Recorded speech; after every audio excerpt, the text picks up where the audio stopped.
Most people think men move on much faster than women after a breakup, but science says the exact opposite. Guys actually take it way harder emotionally.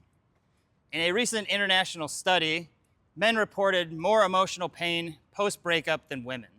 They experienced deeper levels of loneliness, lack of identity, and unhappiness.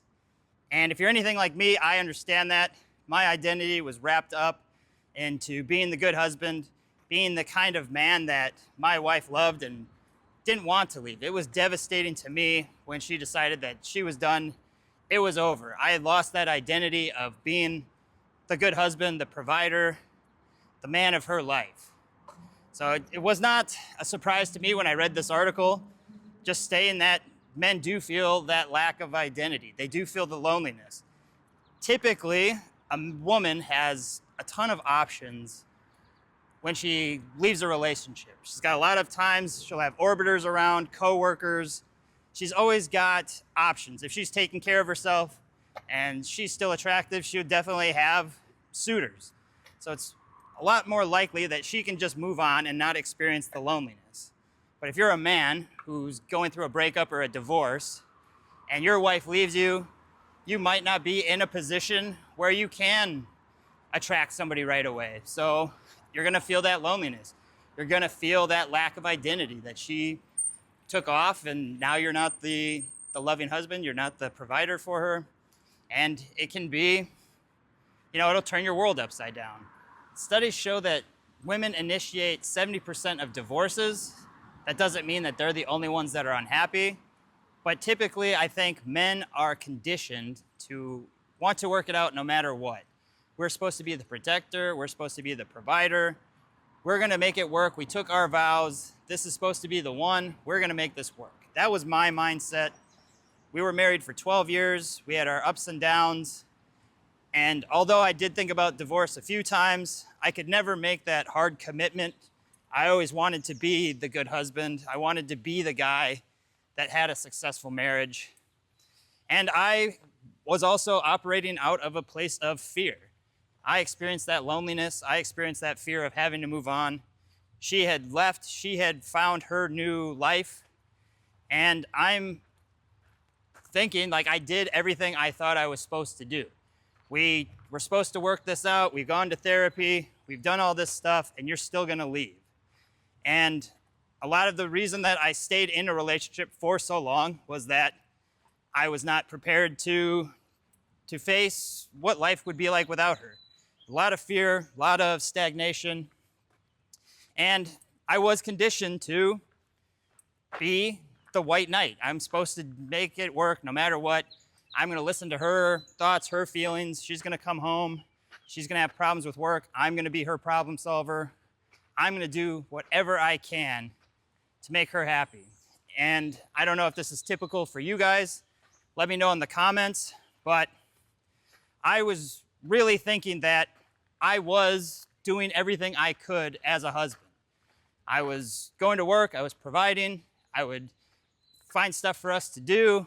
I would be there, be supportive, try to help her out in any way, try to solve her problems. At the time, I thought this was what I was supposed to do. I know I was lacking in other areas, my fitness, my goals, my purpose. And I've come to realize that, you can improve and be better. But at the time, I thought I was doing what I was supposed to. The article also points out that it's more difficult for men to move on because they don't have an emotional support system or people to talk to after a breakup. Typically, as men, you're conditioned to not really express your emotions. You don't talk about your feelings. And if you don't have really deep connections with friends, who do you really have to talk to about this stuff? You kind of feel alone and isolated. I didn't have friends that had gone through divorce. I didn't have friends that I told deep, intimate things to. It was all very surface level stuff. Hey, how's your day going? How's work? Yeah, that's great. I would never tell people how hurt I was after a divorce. That did never cross my mind. So I felt the loneliness. I felt like I didn't have anyone to talk to. I didn't have anyone that could relate to me. I didn't really have YouTube or anything to look at or to find stuff. I felt like I was very much on my own. Whereas my wife had her mother who had gone through similar experiences. She had also been the one to initiate the divorce, so it might have been easier for her because she had already made that decision to move on, so she didn't have as much stuff to process. And when she left, she was really the only person I had ever been vulnerable with. She was the only one I ever really told anything on a deep level about me. I never told things to my parents. I never had a girlfriend in the past that I had talked to. I didn't have friends that I would tell my thoughts, my feelings to. So once I lost her, I lost the one person that I could be vulnerable with. And that makes it very tough to move on so quickly. If you have nobody to talk to, you feel lonely, you just don't have anybody that can share your insights. So I thought this article was pretty interesting. I actually agree with pretty much everything it says. I do find that it is much more difficult for men to move on after a breakup, especially when the wife or the girlfriend is the one initiating it. I do think that although it is tougher for men to move on, that doesn't mean it's not possible. There are plenty of things that you can do to speed up your feelings, your loneliness, to speed you through that process of moving on. I made a video yesterday going over the 5-minute exercise that you can do when you're feeling this way. Write down, what you're feeling at that moment, what has the divorce or the breakup helped you learn, and what kind of man do you want to be. That's going to help you in the immediate and right at the present. It'll help you give some perspective. You can also, I would not isolate yourself. If you're feeling lonely, you don't want to just isolate yourself in your house. You need to go find friends. You need to go find a group that you can go spend time with. Join a community with people that have similar experiences that you can get some advice from, or you can just get some perspective on things. Definitely don't isolate yourself. Go out for a run, a walk, exercise. It's not something that I ever did while I was married. You always hear how great exercise is for you, and if you've never done it, and you just assume that's just what everybody says. It's not for me. I don't know. That was my thinking of it when I was first getting into being single. I was like, yeah, I know everyone says to exercise.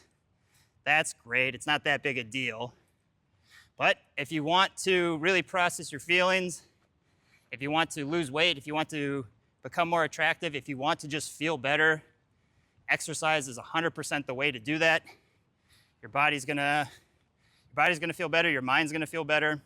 You'll start to notice that you feel better about yourself, your confidence will go up. You'll be able to start attracting better people into your life. So definitely go out, exercise, just go for a walk.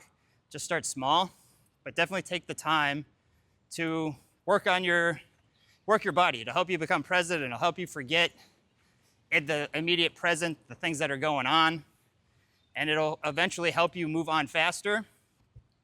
If you're familiar with my story, I wanted my wife to regret leaving me, and one of the ways to do that was to become as valuable as possible. That meant quitting the video games, that meant losing weight, that meant practicing social skills, getting out and meeting new people.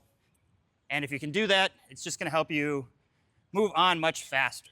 The final thing I would mention to help you move on faster would be to fill out the workbook that I have in the description. It's gonna have you fill out where you are right now, how you're feeling, what's going on in life. It's gonna get you to think about what you want to do, what's something that you could do that would start making your life better. And then if you're taking these actions in 90 days, where would you be? Would you be more happy with your life? Would you be in the process of healing? Would you have forgiven your spouse or your girlfriend? Have you been able to move on? Maybe in 90 days you could attract a new partner. It's without awareness of where you're at and where you want to go, it's going to be difficult to move on. That's, I think, where I struggled the most. When I was, for 3 months, I was really doing nothing, was just numbing myself with food and video games and hoping she would come back. And I wasn't aware of where I wanted to go or who I wanted to be or who I wanted in my life. So as once I started taking those steps, I was able to start coming up with a plan, to start moving on, to really see that it is possible for me to change, to grow, to live a much better life. So I highly recommend that as well. It's in the description if you're interested. I thought this was a very good article. It made total sense to me. Let me know in the comments what your thoughts were. I'll link the article in the description as well. But let me know how it ended with you. Was your wife or your girlfriend the one that ended things? Were you feeling this way where it was tougher for you to move on than it was for her? Or were you glad to be done with it? It was difficult for me to make a hard stop. I couldn't. She had to do it for me, which I think also led to the feelings of loneliness, rejection. Yeah, it's a tough situation. So just let me know your thoughts. How are things going with you now? Are you much happier than you were? Would love to hear from you. This is day 89 of the 90-day challenge, so getting close. Hope you guys are enjoying the content. Would love to hear your feedback on things you like, things you don't like, topics you want to hear. Anything I can do to help you guys out, it helps me out as well. Then I don't have to just sit and think of everything, and I don't know if it's what I'm offering is valuable to you. So would love to hear from you guys. I'm off now. I'm going to finish editing this video. Gonna go get some dinner, and then I might go see 28 years later. I never saw the first one, but maybe it's good. I like zombies. So we'll go do that. Yeah, enjoy your weekend. I don't really have much else to say. We'll see you later.